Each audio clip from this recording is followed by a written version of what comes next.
You're listening to the Classic Gamers Guild podcast. This makes my nipples hard.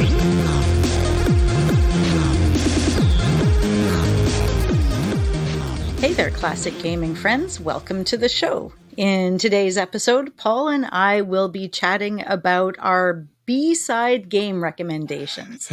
See how I threw a little music in there? Huh? What? Hey, Paul. Hey, that's what we're going with, the B-side thing. We don't know how to frame this episode at all because you're all a bunch of nerds, you know, just like us, which means that everyone's pedantic and we tried to frame it as hidden gems, and then we're like maybe underrated games, maybe like B-side games. Yeah, we're terribly pedantic to each other all the time. We try to imagine the worst of the worst. Not for you. You guys are all wonderful, but like Paul and I. We're terrible to each other. You guys are all great. Every one of you. But yeah, so he's essentially, we've got this list of games, and they're not mainstream games. They're not King's Quest 1 and Leisure Suit Larry 1. They're the games that are the other. I'm doing it again, Paul. They're the other tracks on the album. Wow. They're not the radio tracks. They're not the 3 or 4 that everybody knows. They're track number 7 and track number 13 or 9 that like maybe you've heard because you're a fan of the band, but like not everybody's heard. And so that's kind of where the episode's going, back to games. Phew. Okay. Let me translate that for everybody listening. So I think what Anna's trying to say here is, you know, these are bloody...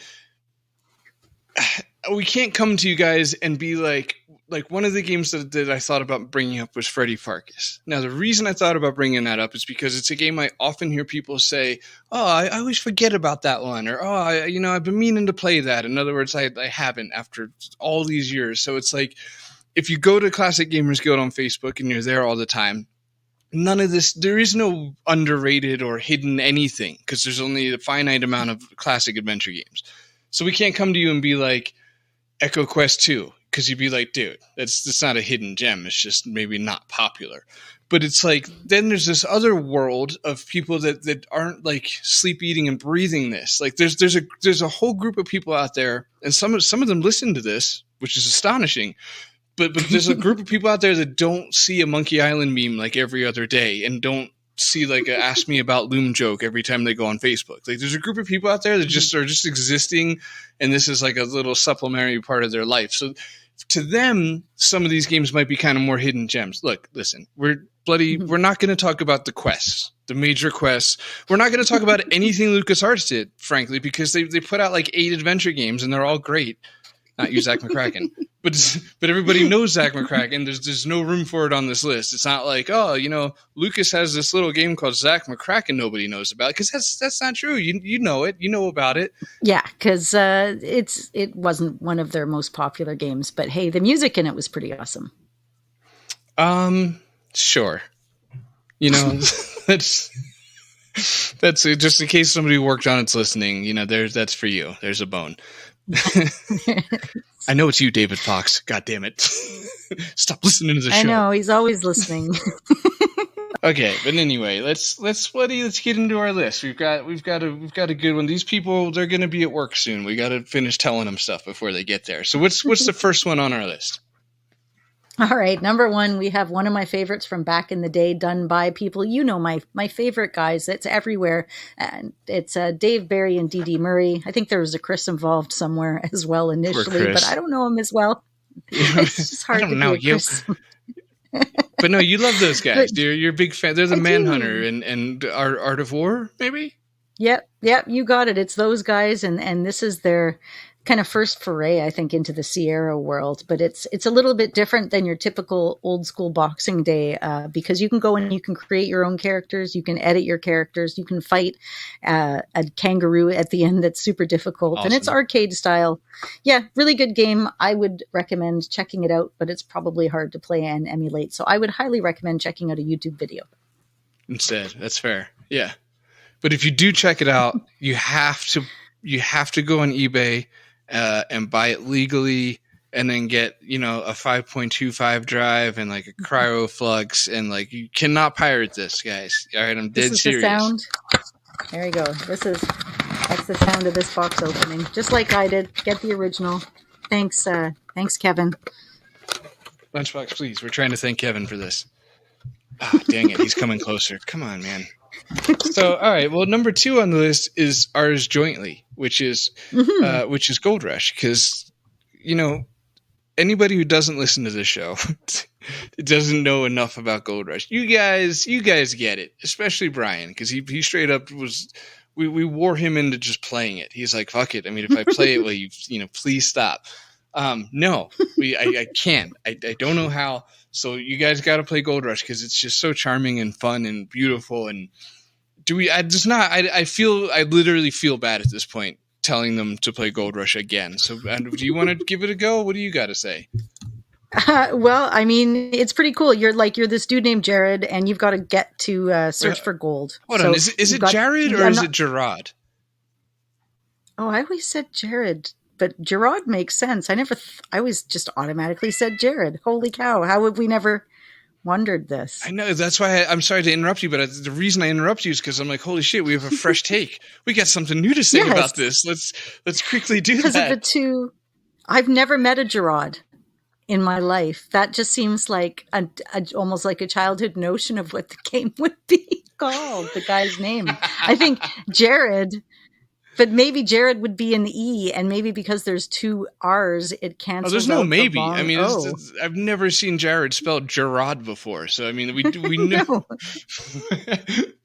I guess you're right. I think you could very well be right. I've always, even when you've typed it out to me, and I bet you if I searched it in our search conversation of our history, we've probably said that to each other like 150 times. Yeah, an overwhelming amount of times to begin to sift through.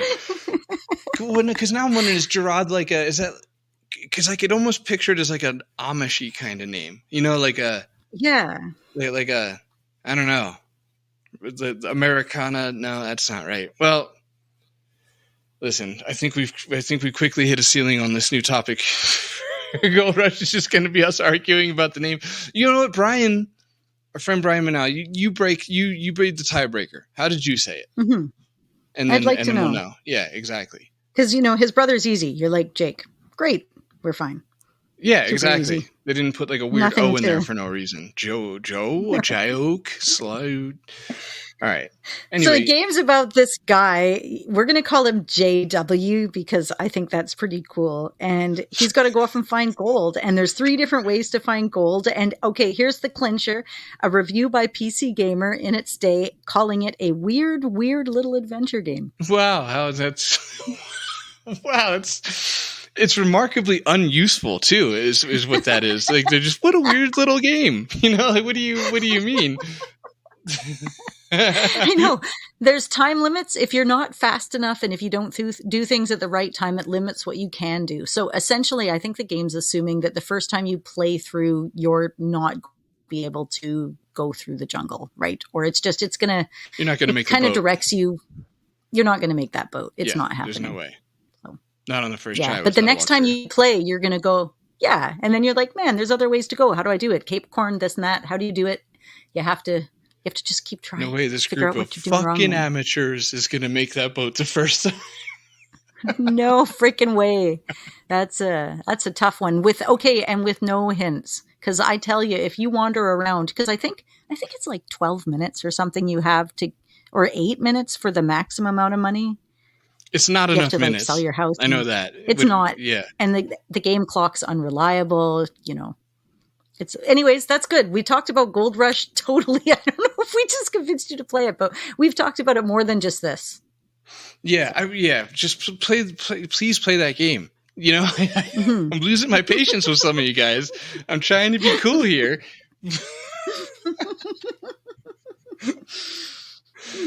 Okay. All right. We have another one from 1988, which you might not have wanted to talk about, and now I've just kind of forced it on you. But so I'm sorry. It's so sorry. You did decide to scrap this, but yet here it is, miraculously showing up on the episode.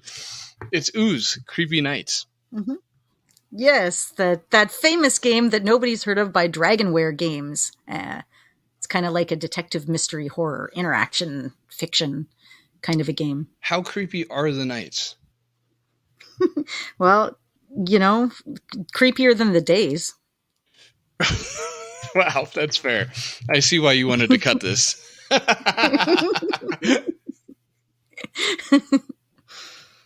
right, well, let's move us along to 1990 to the one I wanted to cut. Fuck yeah, okay. We could do it. No, okay, I've got it here. The game revolves. It's worth it for this. The main character's name is Ham. Guess what his last name is? Oh boy. Yeah. Burger. Okay. Oh, right. Okay. It's a meaty adventure. Ugh. Man. And it's not well known at all. Honestly, almost nobody's played this game. This dried me right up. I am not in the mood anymore. So, yeah. Totally check it out. It's a little different than the other games that we've talked about. So get up in there. Next, we have Paul's It's a weird choice. little game.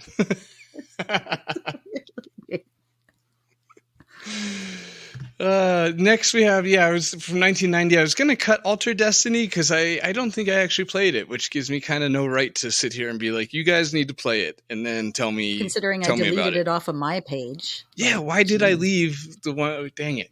Well, Alter Destiny is not Space Quest, and we talked about it on the show 100 episodes ago. Mm-hmm. So good luck finding that if you want to hear about it. I don't know what else to say. I got nothing. Yeah, if you're looking for not Space Quest, try Alter Destiny. It's better than, Rex Nebular, probably. I've never played any of the games I'm talking about. So let's move on to 1991 for a game I do know bloody what we're talking about. I just forgot how to use verbs for a second there. A lot of those were wrong back there a second ago. But it's called Conquest of the Longbow. And this, I think this deserves to be on an underrated or a hidden gem or whatever we're calling this episode list, because it's the exact spirit of this list is this game where it's like,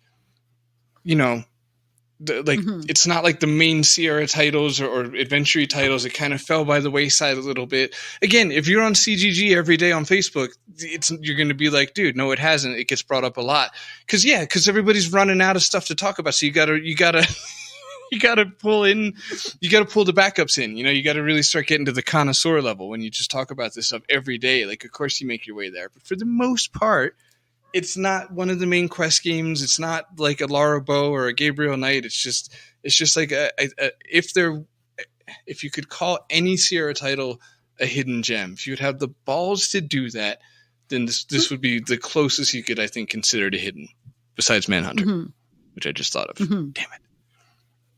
It's a good game, though. I mean, Longbows, it's a lot of fun. There's a weird EGA version because it was drawn just in EGA in the VGA era. I love games like that. And it's super fun. And we might even talk to OneShortEye or Matthew about it someday soon. Or we might not. We might, just never talk about it again. But it's about Robin Hood. You guys know him. He's out there just, giving the rich the business, So. With a hey nani. Yeah. Mm-hmm. Mm-hmm. And it's a really, really good game. It was done by Christy Marks, who also did Conquest of Camelot and obviously Gem. And I don't know. I'm going to jump in and say, you know what? There's a few things I love about this game. For one, Mark Siebert kicked ass. He did all the music for this game, and the music in this game is really, really pretty. Christy Marks was quoted as saying it's a non-linear story that maintains a strong storyline, and that's really interesting because she didn't know how to do that as an author, as a researcher, and as somebody who worked in film and entertainment.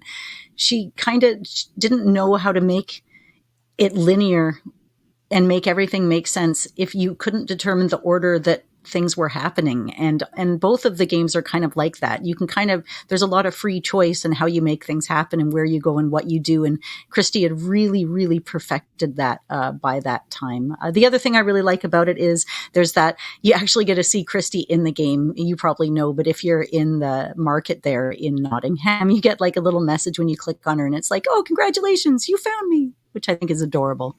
Yeah, it is adorable. This game you should be excited about, and me too. I'm going to say that this game that Paul's about to tell you actually found a copy of it at the Salvation Army for like $10 in beautiful condition in the hard box. This is a game in a hard box, and it's a beautiful timeline. What game am I talking about? Why, you're talking about Sherlock Holmes and Sherlock's Lost. Dang it, I'm blowing it. Sherlock Holmes and the Serrated Scalpel. The Lost. Yes. He's the Lost The guy. Lost Files. So. Yes.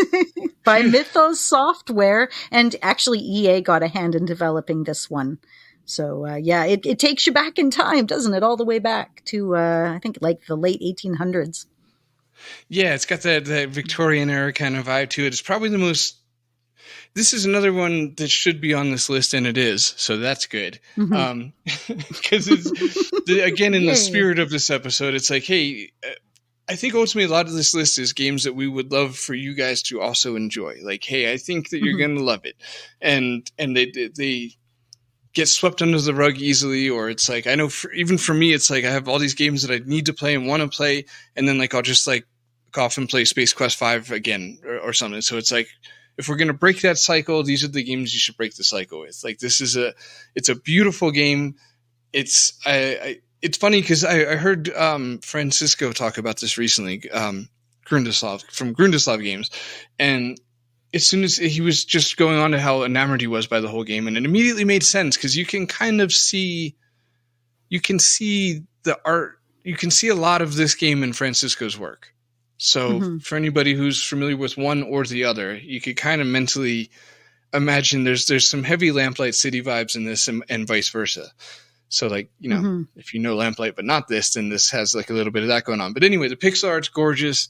It's just an exceptional game. Like the worst criticism I heard from it was that it's like it was trying to be a movie, somebody said. And like when it first came out, like, PC reviews or whatever, and they kind of slammed it. Like, this thing doesn't even know if it wants to be a game or not. We think it just wants to be a movie. I'm like, well, that for an adventure game, like that's kind of like the goal, right? Just like great storytelling. I mean, obviously you need an interactive point of view, but it's plenty interactive. It's like a 9-verb kind of system, like a LucasArts system where you pick the verbs and use them on stuff. And it's a gorgeous game. It's done really, really well. It is narrative heavy, or narrative is at the forefront, but not in a bad way. And everybody should stop what they're doing, and play it. I mean, not right now, but later. Honestly, if you're into canon, it's pretty good. It keeps up with the books. It keeps up with the information that's out there. It doesn't do anything wild. You've got your regular people in there that you would know from all of the stories. So it's comforting, right? I mean, a dude's going around killing people with a serrated scalpel. Figure it out. It's a lovely little game. Doesn't it have the, is it the verb-based point and click in that one? Right. Yeah, exactly. It's got kind of the 9-verb system. And you know what you're getting with Sherlock Holmes. And I think murder mysteries and detective games, like, they just suit the adventure genre so good that this one, it's a really good game. It makes sense that like EA chose this story. I don't know. Okay. I've lost faith in myself. Let's move on. So we're moving on to 1993 with Echo Quest 2, which again is more just along the ideas of like, hey, like this is a really fun game even for adults, right? So, and I used to call it EcoQuest until I talked to you and we had that little talk about it. Right. Did I convert you to saying it that way? I don't think so. I don't know. No, I think it's supposed to be EchoQuest, what you're saying, but in my head it's EcoQuest because it's only got one consonant between the two vowels. Oh, yeah, let's not go that route. Let's not go down a grammar route right now. I don't know. I was just, literally last night was just like in the middle of writing for the game. I was like Googling like possessive uses of apostrophes and stuff. So I'm like, oh, so it's not just when the next word's going to be is, but I have a lot to learn. Then my son is just loudly urinating in the background. I'm going to leave it. I'm sorry for anybody who's just driving and has to pee and was like, man, that sounded really good right now. I could go for one of those right now. But anyway, play. So yeah, Adam Green is hanging out. Adam came back. He was there in the first EcoQuest. He's back for the second EcoQuest, and he's ready for adventure. He is, and he's got an echo quarter thing. I kind of forgot what they call it in the thing, but he's got like this little device which is kind of like Wikipedia. Yeah, echo order. I always say e-quarter. Like when I was a kid, I always called it an e-quarter. E-quarter, but you might have called it an echo quarter also would make sense because I don't know which one it actually. But if it's Echo Quest, it would be either an echo or an eco quarter, depending on. It's not like I called it an quarter just because I said echo. Like it's messed up. So anyway, the quarter was like Wikipedia in his pocket, I guess, where it tells you, it gives you kind of wrong information about cultures because it's 1993 and there wasn't much of an internet yet. You know, you gotta bear in mind, like, well, okay, first of all, I'm not even trying to be mean. I was just reading an article from the lovely people at Polygon, and they're like learning about other cultures through this game, even if it's not always accurate, because they get very few little things wrong. They get most things right, so this is just immediately unfair of me. But I just wanted to point out to the Polygon people who are surely listening that it was 1993, and it's not like they could just Google this shit and be like, hey, real quick, blah, blah, blah. Like, it's kind of amazing the stuff that Sierra and Lucas and all those people got right.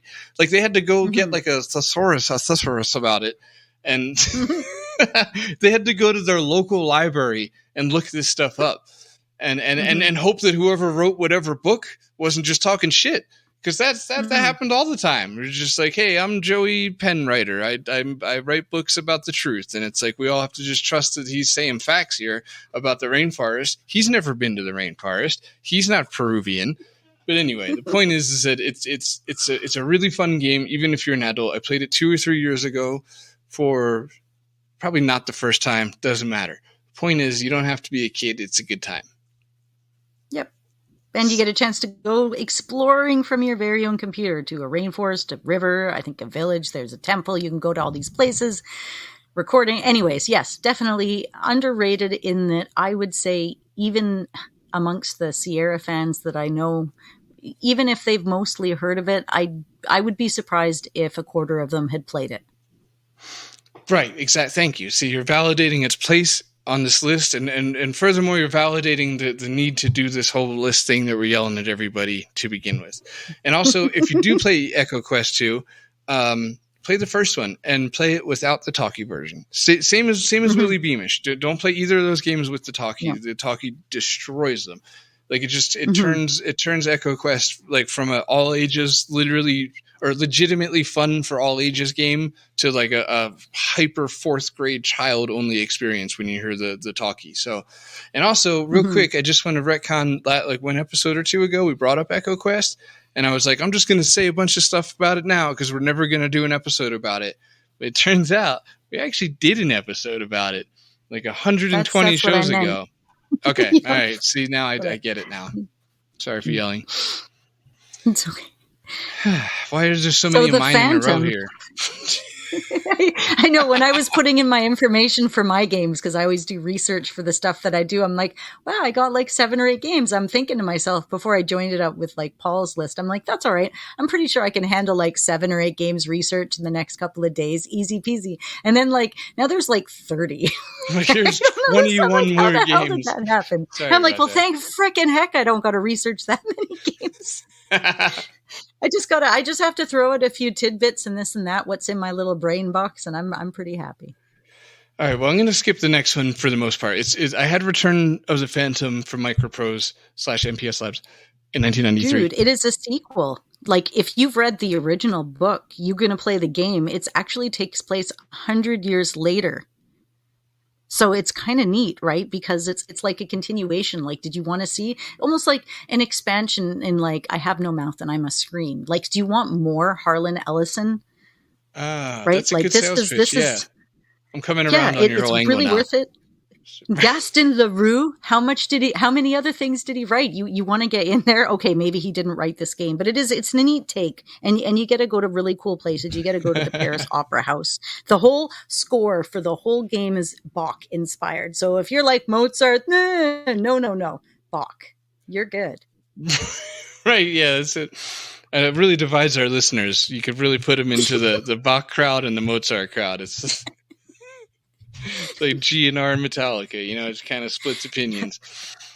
It's true. So next on our list is one of our games that we debated. I mean, honestly, we did talk about whether to put this game on the list or not for various reasons, but you said it. I don't know, maybe you didn't because it didn't go through. But the point is, Freddy Farkas is here and it bloody belongs. Freddy Farkas Frontier Pharmacist. So, real quick, Return of the Phantom, man, this would have been a segue too. It's a terrible talkie version again, so it ties in again just quickly with Echo Quest and really Beamish. If you do play Return of the Phantom, I haven't played the talkie. Don't play the talkie. It borderline ruins it. Okay, sorry. So anyway, then like you were just saying, Freddy Farkas is like, this is probably the most pushing it on the list too, because I feel like I don't know though. I think it's okay. Maybe there's almost a division between people that have heard of it and people that have actually played it. Because I think most people still haven't really played it. It feels like I'm putting that on them. It's a beautiful game. We haven't talked about it before to all of you, but Paul and I have spent a lot of time talking specifically about Freddy Farkas to each other. And one of the things that I like to mention is that there was so much text and writing from Josh Mandel for the game that they couldn't fit it all into the CD when they had people do the voice reading. So if you want to play it and hear the voices, which is fine, do it. But if you want to read all of the writing that was done for it and catch all the fun text, play the non-talkie version. So you got a few assignments with this one, but it's worth it because it's really funny and it's really pretty. And it's a nice little game, isn't it? Yeah, it is. It is. I'm struggling to add to your point, which is fitting because we abandoned an episode about this. And here I am struggling to fill 3 minutes about it for some reason. And I really like the game. I played it twice. That second time was for that episode that we didn't release because it wasn't great. I think it was my fault actually in hindsight that we've arrived in this moment. But it's a shame too because that makes it it's totally. I'm coming across like it's not a good game, and it is so good and it is super funny, and it does everything right as far as being able to reward exploration and all the flavor text. And okay. Here's the one thing I would want to say. Is the part where you actually mix pharmaceuticals and you do your job as Freddy is so much fun and so satisfying. I know. I love that part. That's really it's so satisfying. It is. It's so satisfying, and it's weird because it's like more of like a mechanic. Like it's not part of the story. It's not super adventure gaming. Copy protection. Right, exactly. Like considering what it is, I was bummed there wasn't more of it. I'm like, damn it, I really want to make some more drugs. This is so fun. Okay, so bloody that covers that. Okay, so the next one, maybe we should just kind of skip over too, because I think we're going to try and do an episode about this one in the next month or so. Yeah, I think we're going to put some time into it. So yeah, we'll skip over the next one. What was it? Right, the teaser. We're going to do an episode soon about Beaver and Buttface in Virtual Stupidity. That's their generic Virtual names. Stupidity. Yep. So yeah, that's the one. It'd be 95. Get in there. Yeah, that's coming at you, possibly. I'm scared to commit. I mean, we kind of already decided we were going to, but now that we're saying it on the show, it's like, well, I mean, do we really want? Okay, we're going to do that as an episode. You'll all see.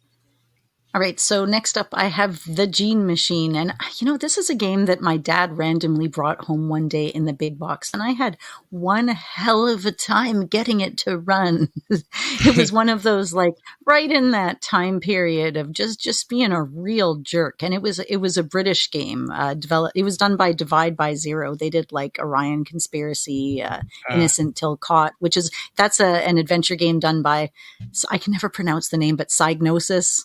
Those guys. Right, and then they did Guilty. That was its successor. Anyways, it's all within the adventure game genre. This isn't their only foray there, but some of their other games are like shooty stuff.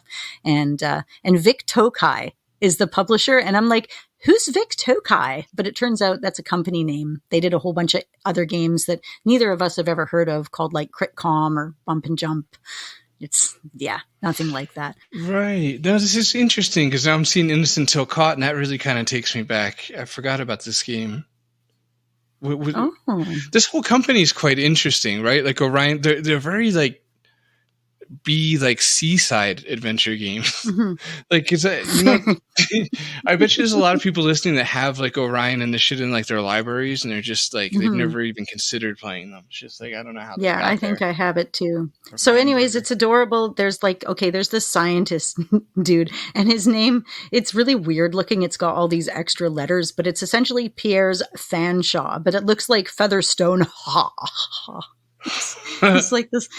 But anyways, he's supposed to save the whole world. There's like this crazy deadly virus, and it's gonna go out there and wreak its havoc. So it's adorable. It's all hand drawn, but the characters are 3D rendered. But before like that 3D happened, it's really much like playing a cartoon. But all of the puzzles in the game are based on scientific principles, and you don't like need any prior knowledge. It's literally like you're going to use your head and your own logic and deduction to solve them. So it's got a lot of attention to details. Everything fits. Everything's within its own canon, and all of it, every single bit, like I said, is all based in scientific principle. So it's really unique. I don't think there's anything else like it. If you can find it in abandonware or somewhere and actually get it to run, do it. It's not super long either. It's totally worth a play.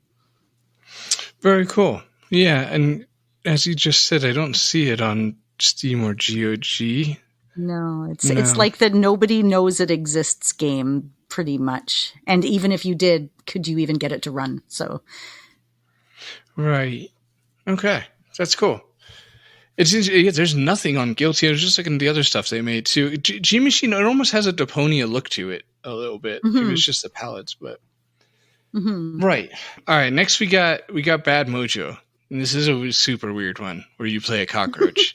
And I don't remember enough about it to really talk about it. I played it when it came out. So that was 96. So I would have been in the US. I was 6th grade. And so that's my memories of it are from 6th grade is what I'm trying to say. And therefore they're kind of non-existent. I remember finding it gross and cool and weird and worth my time. And yeah, you play a cockroach, and the world and the scenes are gross. I don't know how else to describe it. Like if you just, it's a very visceral game. Yeah, it is. Yeah. Like I'm looking at screenshots now, and there's like, a mouse with like a dead razor in its throat, and another scene's just really old rotten food. And it's basically, I think from what I remember, it's like somebody getting a dose of karma. It's like somebody who kind of has it coming. Yeah. You're like you're a jerk to somebody, and you end up being cursed or whatever as a cockroach, and you got to escape your apartment or just, stop being a cockroach somehow. The research into this was it was really interesting, actually. So Pulse Entertainment popped this one out, and you're Roger Sam. So you're this entomologist dude, and you're going to be embezzling money, right? There's going to be this grant. You're going to be like, your life is going to get better. Everything's going to be okay. But then you end up having an accident, and your mother, it's always the mother. But anyways, you get this like cursed locket, and you get turned into a cockroach. And the whole game, actually, the funny thing is the whole game's loosely based on Franz Kafka's 1950 novella, The Metamorphosis. So the gameplay is like exploration and discovery, which was kind of the vibe of the whole book when it came out. You're bloody lucky you ever saw this game. Everything about the development was super troubled. The original designer left the project early, and the remaining team was trying to put together the game that wasn't really their own scope of vision. So be thankful it happened at all. Yeah, well, yeah. I mean, or don't. You're going to have to play it either way to figure out how you feel about its existence. It's so weird. Okay, here, I'm going to do the next three in one solid minute. Phantasmagoria 2 is a really, really good game that fits this topic really well because it's a lot of fun. It almost has no business being as well written as it is. It does have problems towards the end where they were probably running out of time or budget or both, and it kind of loses its mind a bit. But for the most part, 90% of this game is disproportionately well written for even the adventure genre. It's a lot of fun. It's got a lot of like adult themes and a lot of just good times going on. It's a really good game. We did a whole episode about it that we actually abandoned that one too, but we turned it into a later FMV episode with our friend Jackie, so you could check that out. It came out recently. But anyway, so Phantasmagoria 2, I wouldn't blame you for looking at that and being like, I'm just never going to play that. And you should actually play it. It's really, I felt really that good. way. I didn't. Paul got me to play it, and I'd played the first one. I'm like, yeah, it's okay, but I don't know if I want to play another one. But the second one was different. It was witty, and it was really well put together, and it was off-putting. It was unsettling a little bit in a way that I really liked. So yeah, get on that. And then so Blade Runner. Play Blade Runner or don't. Next is Blackstone Chronicles, which is another game we did an episode about. So listen to that episode or play the game or both or neither. And next, finally, for fuck's sake, is Starship Titanic, which is Anna's. Jesus Christ. I need a fucking Gatorade. 1998, man. This game came out by Simon & Schuster. They published it out. But Douglas Adams, he kind of put it together. He got kind of tired about it here and there, and Terry Jones came in and did some helping, and there was a book and there was a tape and there's 3D glasses, and anyways, the music for the game was done by Paul Wickens. He was a member of Paul McCartney's touring band, which I thought was kind of a neat side fact. Adams and Wickens, though they knew each other from back in school in Britain, they lost touch, but then Adams went to a Paul McCartney concert and was like, okay, brought the guy in and was like, this is it. This is what we're going to do. And then the guy also did the Music Room Puzzle, which is based on a tune that he had written years earlier on guitar. So these fun little personal notes. It's 3D. You can type in it and you can point and click in it. It's a little bit like Moon Logic-y. It's a little bit difficult. It can be a little bit buggy and a little bit crashy. But go play it anyways, because, oh my God, guys, Douglas Adams, come on. Some of the Monty Pythoners, come on, get in there. There's a parrot. It's Terry. So somebody went to a Beatles concert and was like, hey, I like the way you play keyboard in the background. Do you want to make a video game? Well, they were already friends from school, but they hadn't seen each other for 20 years. And then he was randomly at a Paul McCartney concert and he's like, hey, I recognize that guy. Weird. You're playing guitar? Because I actually need a programmer right now. This is so weird. Totally fits. It's like a first person 3D rendered, not mist, but like in that kind of presentation sort of game. Sort of. Okay, you didn't appreciate the mist thing. There's That's other fair. Characters. No. It was because there's robots. You're like, there's no, other I'm not going along with that. No. But you know what I mean, like how the camera moves forward, and I guess instead of mist, it's just first person. Right. Yes. But okay. Here's the heart of what I'm getting at. Did this game come about because of how well Myst was doing? Like, is it? You know what I mean? I don't think so.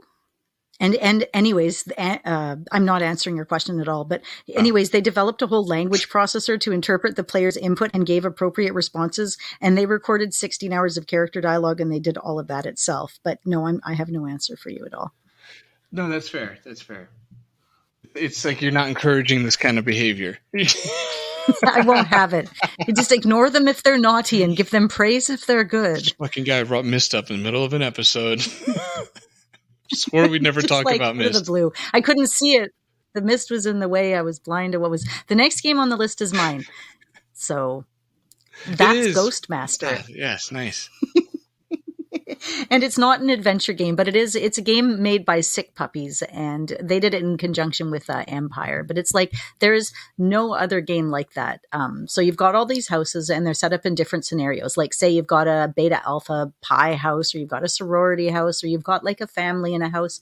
And sometimes you need to use all of your ghosts to scare them. And they each have separate powers, and you can only place them, like some are like electrical ghosts. You can fetter them to the electricity. Some are outdoor ghosts. So maybe you have to scare them. Maybe you just need to free other ghosts and have the police find the bodies so the other ghosts can be at rest. But each scenario has like its own idea in it. And so the whole thing, it's amazing, and it's beautiful for when it came out, which is 2003. It doesn't have any of that weird kind of 3D look to it, but it totally ends up on a cliffhanger. And what I didn't know until I was researching for this level is that they released a bonus level initially in the UK. So it works with the UK version, but it gives you a little bit of closure to the ending that I won't tell you what it is, but the ending of that game. So get in there. You'll be pleasantly surprised, and you can play it with your kid, even though it's ghosts. It's super family friendly. What kind of game is it? Because the way you describe it almost sounds adventure-y. There's no other games like it that I've ever played. It's like The Sims mixed with an adventure game mixed with like overarching. I've never played another game like it. I really haven't. Well, that's I cool. don't even know where to put it. That says a lot for it. Mm-hmm. Right now, it's 80% off on GOG. You can get it for $1.19. Yeah, I got it on my GOG and I pulled it up and everybody in the house was just standing around watching me play. It's like you take your ghost and say you fetter him to the electronics, and then he's got 6 different spells and you can pick what spell he goes up to, but you have to get plasma points and you get them by scaring people. And anyways, it's complicated to explain, but it's such a pretty game. So check it out. Highly recommended. It does look really good for the year.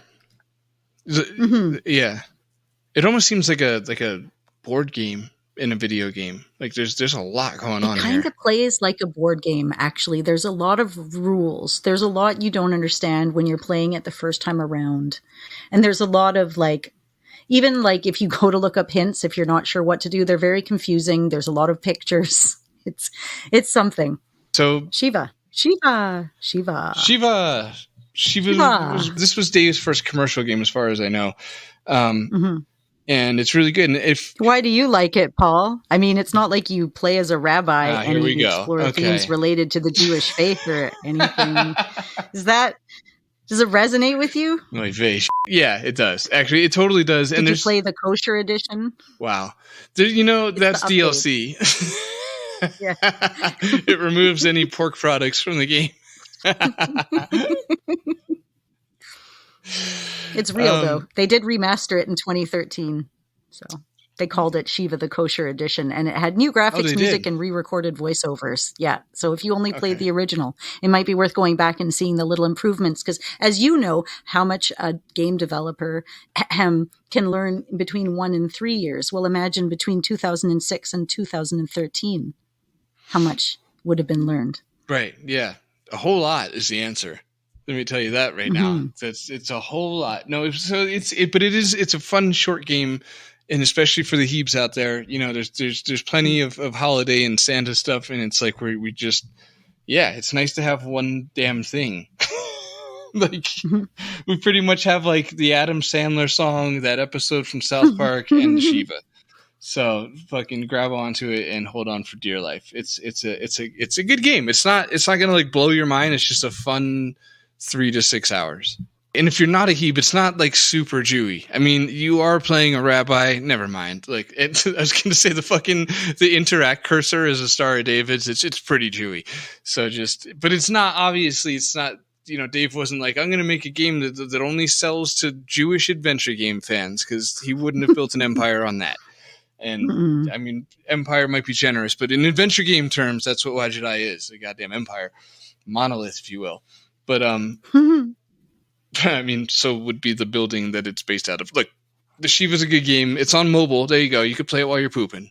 That's my final thing on the Shiva. That works. Well, then I'm going to jump into the Dream Machine, which was like, it was an episodic game. So you kind of started playing it with Chapter 1 in 2010, and the whole game wasn't completed till 2017. And it's kind of like, the game focuses on dreams. So if you're like Freud or Jung or any of those like dream symbol ideas, surreal elements, and like it all kind of keeps happening as the story unfolds. It's like you start off normal, you're in your apartment building, and there's this dream machine that puts people to sleep, and you help your building manager because he almost dies, and you have to shut down the dream machine. Stay with me. You have to go in. You said that at the perfect time.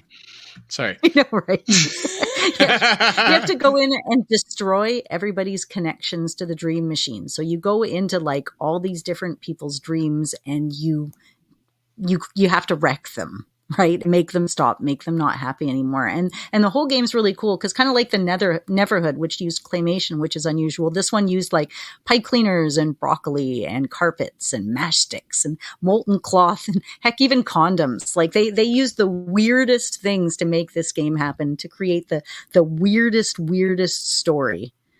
So I loved it. It was not at all super difficult. It was pretty logical. The puzzles were more within the stories and the ideas than anything else. There was a lot of dialogue. It's worth playing, like especially now that you can get all of the chapters together all at once.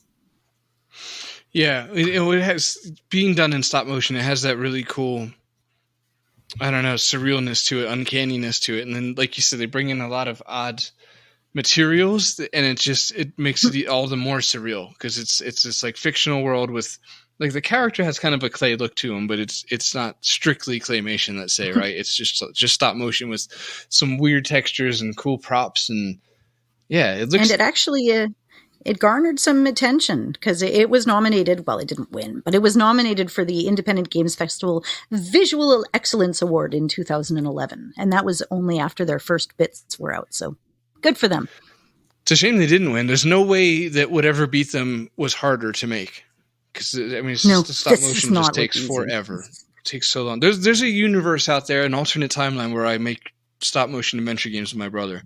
It's always what I think about because this is in my library, even though I've never played it. So whenever I see Dream Machine, and probably the thought behind buying it at the time was like, this is what I'd be doing with my brother if things were just slightly different, I guess you could say, because he's out in Hollywood doing stop motion stuff, and I'm here doing adventure games. But there's a timeline where we do a thing together, and it's probably not as much of a bummer as the Dream Machine looks.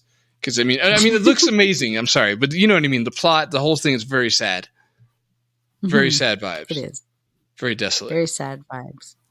Kind of like that Dropsy the Clown has a lot of that. And actually, that should have been one that I mentioned in this. And I'm just going to quickly give it a nod here because it's a really different kind of a game.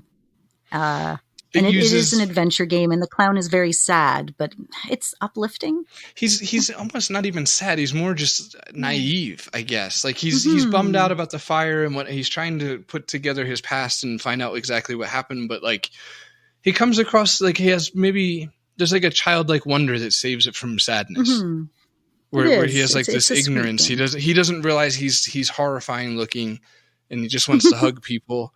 And you advance through kind acts and hugging people, and there's icon based navigation, right? So it's like you choose how to interact with characters based on symbolism as opposed to just words. So that's kind of different. No words, yeah. That's another one that's on mobile, and it's good for mobile. Like Strummer, my son, plays that a lot. Like he'll just happen his way. He's a weird little guy. He's always liked scary stuff. Like Coraline was like his favorite. It's probably still is his favorite movie, which is off putting. Like for a 3-year-old to be like, I choose Coraline. Like you don't want to watch Moana? Like, hope I'm not raising a little Dahmer here. But anyway, he likes Dropsy a lot. And it is in a weird way good for kids in that sense. Because first of all, it's like a super neon. It's a very childlike palette in a good way. It is like just very like prime color, not even prime colors because that's actually inaccurate. Like rainbowy, hazy, trippy, like acidy almost. But the people that made it, that's Cockroach. They also did the Shiva we were just talking about, and the Black. I mean, not like the people, but the developers. That's their other games. So they've been around. So that's the publisher, I guess. Yeah, because we have the developer being Tendershoot and a Jolly Corpse, but developer digital. Jade Thome is his name. Yeah, he did some other stuff, a couple of other games too that are different. So the next 6 games are yours. So have at her. I'm gonna go get a coffee. Wow, go for a little walk. I'm gonna come back in a bit. I'll see you later. All right. Resonance. That's for Red. Oh, yeah. Okay. I mean this, though, because I'm excited now because I mean this one. The other ones I said, it was all just bullshit filler. But this, you should play Resonance. This is the real thing. This game's very, very fun. Very cool. Fun's not even the right word for it because it's kind of like it's quite serious, actually. There's a... Yeah, it's like a dude that dies. He's like a particle physicist, and he dies unexpectedly. Right. But his technology has to be secured because all the bad guys are going to get it. And if the people get his technology that shouldn't, everybody's screwed. Exactly. So it's one of those, well, not one of those, but like it's multiplayer character. Four players in this one. And it's a great modern take on that because it utilizes the player characters. I think I haven't played it in a couple of years now, but I'm going to be bold and just because who cares and just say that I think they utilize the switching of player characters the best because even in Thimbleweed Park, which I absolutely adore and is still in like top probably 3 favorite games of all time, maybe 5, but probably 3. I'll still say this, that there was only one puzzle in the whole game where you actually used all the players together. And dude, I get that. It's just like developmental hell, like the chaos involved and the open routes and the things you have to account for to allow a player that kind of just chaotic reign over your game. I get it.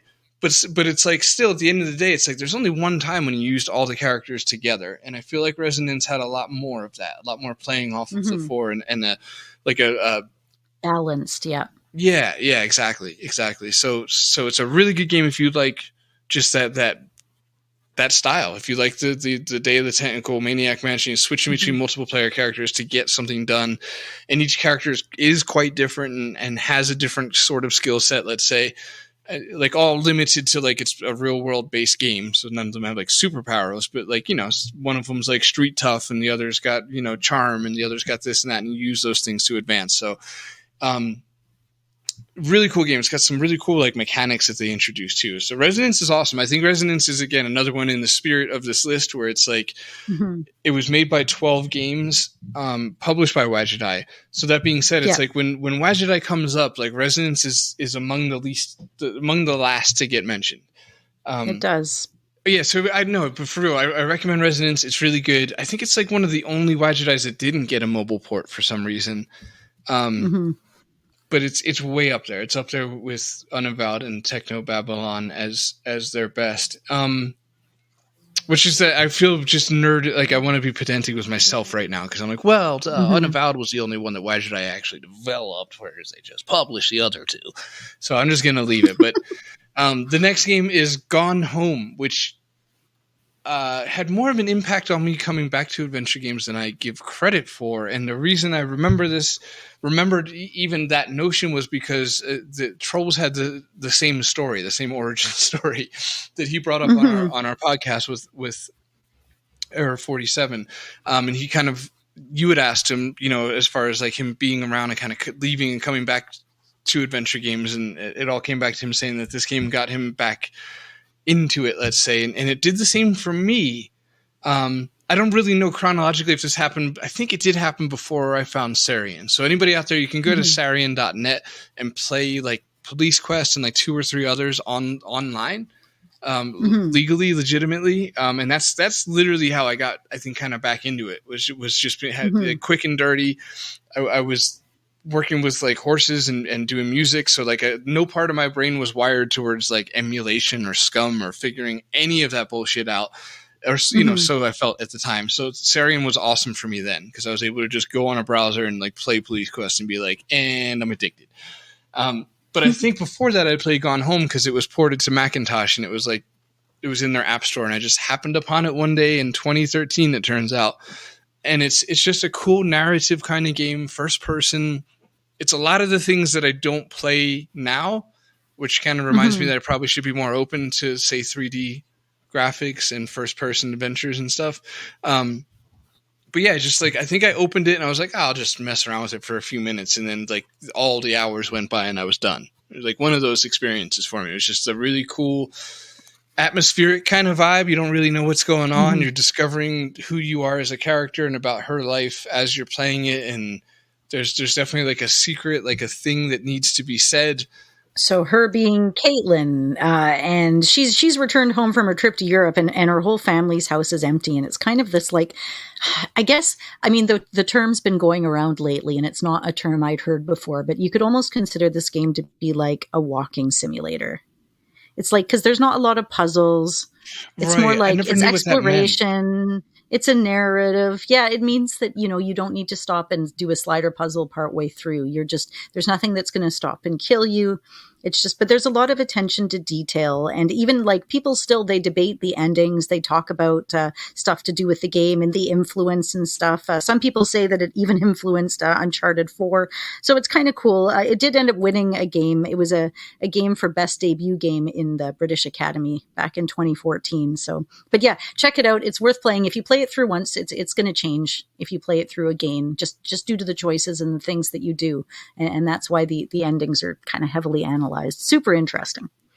Yeah, extremely narrative heavy. Okay, so that's what a walking simulator is, right? Where you just you go and allow things. It's like a series of allowing information to be presented to yourself.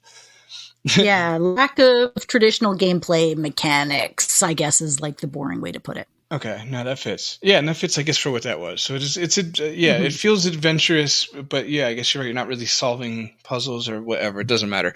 So that's Gone Home. It's a really good story. It's a good narrative. I mean, it's okay. I don't know. I don't remember it. Backpedaling hard. Next is A Golden Wake, which I absolutely adore, and I want to do an episode about it one day. It's still my favorite game from Grundislav. It was published by Wishlist and done by Francisco. I think you like that time period a lot, though, the 1920s, don't you? Like, yeah, I guess so. That's a few of the games you like are kind of set in that time period. The 20s it was a really classy time, too. Well, it's funny you say that, too, because I think I'm really drawn to games that are in a realistic environment. So I think that's like half of it right there, and just a lot of them that take place in let's say the real world, like just happen to be timepieces or older Victorian or 20s or whatever. Would 20s be Edwardian? Yeah, and it doesn't matter. Anyway, the Golden Wake is really cool. It does another thing that I like a lot, which is blending history with fiction. It does. It's actually like a love letter to a historical period as well as a love letter to adventure games. Okay, that's a bit much, but I mean, come on, let's say, jeez. Aww. It's just, okay. But it did win a lot of awards, so people did like it. It got some best writing and a couple other things, and it was really an homage to me. If love letter is strong, homage works. How's that? They're both pretty gross. I'm gonna be honest. I like Francisco in this game too much to say what I'm really thinking right now. It's just gross. Please stop using that kind of language, people. Jesus Christ. It's a love letter to maybe because in everyone's defense, this was 2014. It wasn't quite the dead, bloody, beaten horse that it is now as a term. No. So we'll let it go on that. But anyway, it's a fun game. It's a love letter to adventure games, and it's ew. God. Next is Snail Trek. That's in case I did cut that. And if I did, you guys are just like, cut what? Now I want to know. And if I didn't, you're like, you probably should have cut that. But here we are talking about Snail Trek from Icefall Games, which is Phil Fortier. Phil's he's the sweetest guy. I love Phil. He made SCI Companion for us. And he's currently working on Cascadia Quest. But it's cute, right? It's a crew of snails. How is this not like the absolutely most adorable game ever? Right, exactly, and absolutely adorable is what it is, and it's like a little Space Quest kind of vibe, kind of parody. I don't know how direct it is a parody. Yeah, it's pretty Space Questy, in a great way, obviously. But you're a bunch of snails. It's got an AGI vibe. Phil, I think he basically built his own. I think he built his own engine or. Heavily because it wouldn't be SCI. I think he built his own engine because he's got this whole system with Parser where it has like a not an autocorrect but like a spell check, auto suggestion. It's almost as if it kind of says, "Is this what you're trying to say?" Yeah, when you start typing just the letter A, a bunch of helpful things immediately pop up to select like a cell phone would do, right? So it's very messengery. It's an awesome modern take on parsers, exactly how parsers should be done in the today. And it's a lot of fun. I played it with Sturmer, and we had a real sentiment, I guess you could say, over this game because we were playing them each snail quest we were playing nightly, and there's 4 chapters, so there's a lot there. Yeah, and they get a little longer at each one, but I remember the first one's a half hour, and then it's the next one's 40, the next one's 50, and it kind of tops out at an hour and a half. I think the last one, again, I was playing it with at the time 5 or 6 year old, so it probably took a long time, but anyway, it was cute. He was so into it, he made me get the DLC for it. You can get a little rainbow snail uniform or whatever, and stuff like that. So anyway, Snail Trek is awesome, and it's a genuine good time. There's not enough parser stuff out there, so this one's an easy sell because it's to the 30% of our listeners that love parser shit. It's you got to play Snail Trek. It's super fun. To the rest of you haven't played Space Quest 3 yet, then this is not for you, dude. Seriously. And then play Space Quest 3. The next one is Long Reach. We're skipping that because we did an episode on it. And I think it's but it's scary. It is. It's and fun. It's got the soundtrack was composed by a Polish musician. I'm going to just say his first name because I'll never pronounce it right, Kamil. But it's actually quite good for a little like very simplistic looking game. It's got good sound. It's fun. It's weird. It's unique. It's got like it's got like kind of a side scrolly presentation, but it's very much a point and click. And the art is cool, and the atmosphere is effective. It's very tense and it's scary, and the lights flicker, and it's a really good time. And it's about spooky season. So if you guys are looking for a scary-ish, horror-ish adventure game, The Long Reach is dope. Mm-hmm. We've got Whispers of a Machine, because this is the redheaded stepchild to Kathy Rain. Kathy Rain is Marcia, and this game's all Marcia. Nobody talks about bloody me. Whispers of a Machine. One's all Vera. Yeah. Mm-hmm. It's a lot of fun. It's a really good game. It's got a really cool mechanic that I forgot the specifics of, so fuck it. It's totally a worthy successor to Kathy Rain as far as like expecting. You mean like the augmentations? Is that what I'm just trying to imagine, because you can use the different augmentations to explore the environment in different ways. Yeah. Is that what you mean? Oh yeah, okay. No, totally. Yeah. Thanks. Those ones are like you. Yeah. So. And you're in futuristic Sweden. So it's like, you want to go to an exotic place and you want to go there in the future. And then like everything you do in the whole game goes towards your different personality traits. And that affects like what happens at the end of the game. So of course you can get like different Steam accomplishments for getting all the different personality traits. So there's your replay value in that one. And you know us, we are all about replay value around here. That's kind of our big thing. Thank you, Anna, for having my back. Anna's like you're like Ned. You're like the guy on the computer, like feeding the information. Here's what you want to say next. Fuck, he's dropping this ball hard. There's really like 70 cuts in every episode. It's just people don't know. It's just me going, okay, Paul, now next you say. Yeah, exactly. And then she kind of nudges me towards where the camera is in the room, and I look at it and I say the thing with a smile. Maybe it's closer to like maybe Gabriel Knight or Broken Sword or that. Like if I was to take it back and compare it to an older game. Wait, Whispers of a Machine? Yeah. Have you played this game? Yes, I've played this game. Uh-oh. We did an episode on it, I think. Did we? Okay. Because I'm getting this, like, I feel like I made you play this game, but I only remember that now. And maybe something about you being stuck outside of the apartments? Yeah, or the plants or somewhere or something. Right, oh yeah, it exactly. was outside of the apartment. Outside the apartments, yeah. both. Yeah. No, because the plants were, dude, weird. Yeah. No, did you totally like it? Played it. I'll listen to the episode. I did. Okay. Listen to the episode. It was good. So a Swedish, this time this guy from Sweden, he's Thomas Carlberg. It's not as Swedish heavy as Anna's making it sound. I just want people to...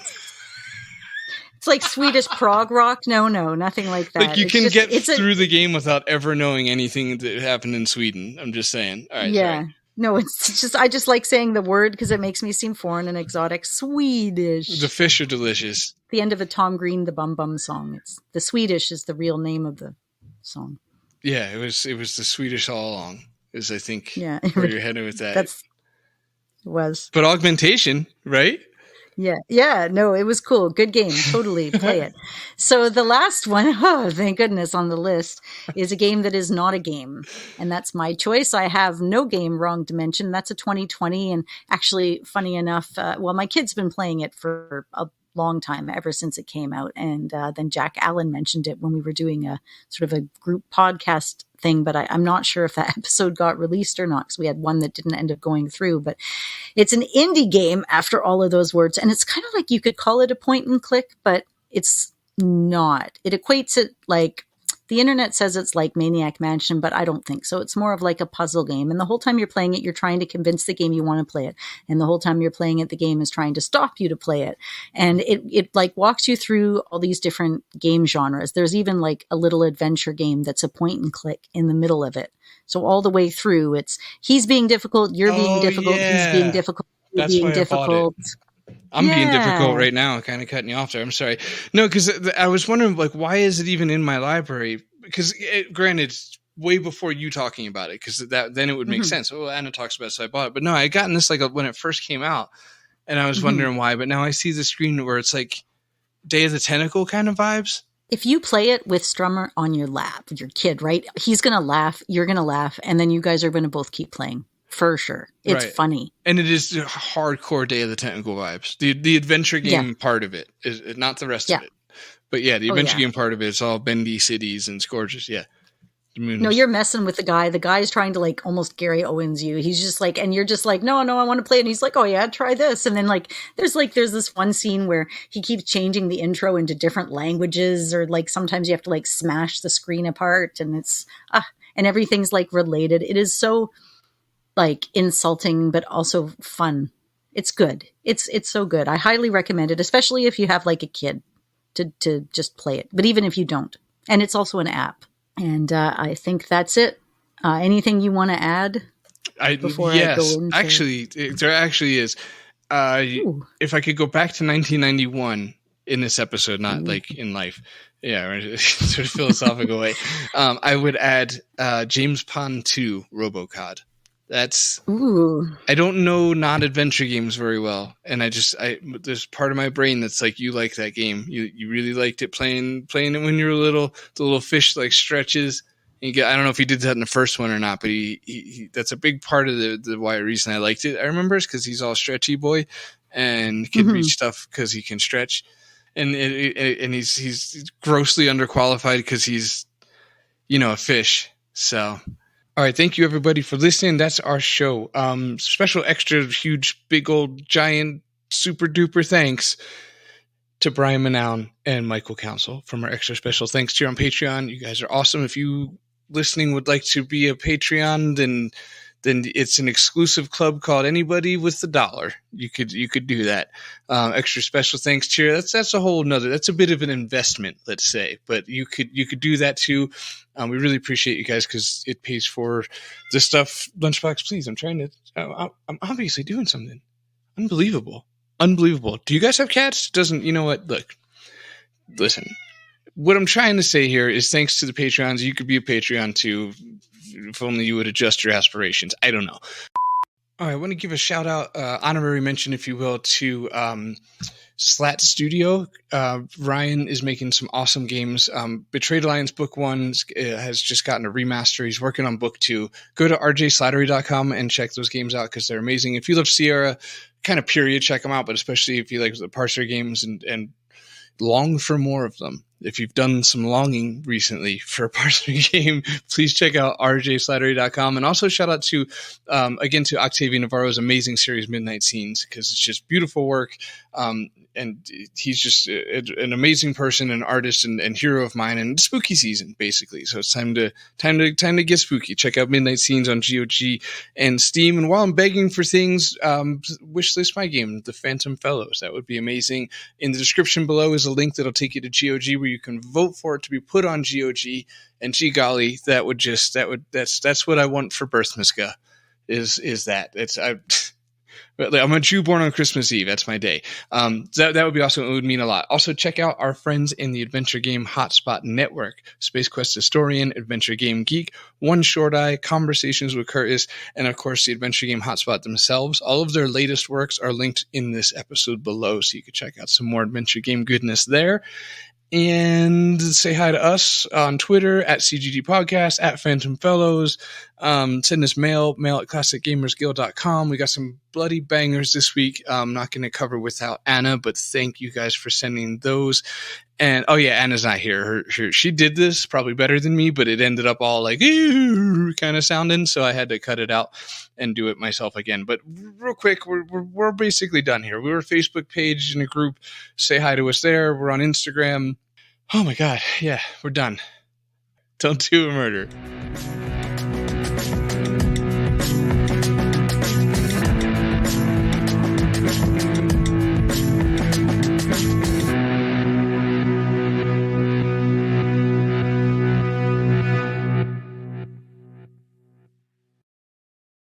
Do not do a murder. There. Now I can just patch that one in for any episode, and it'll always sound natural.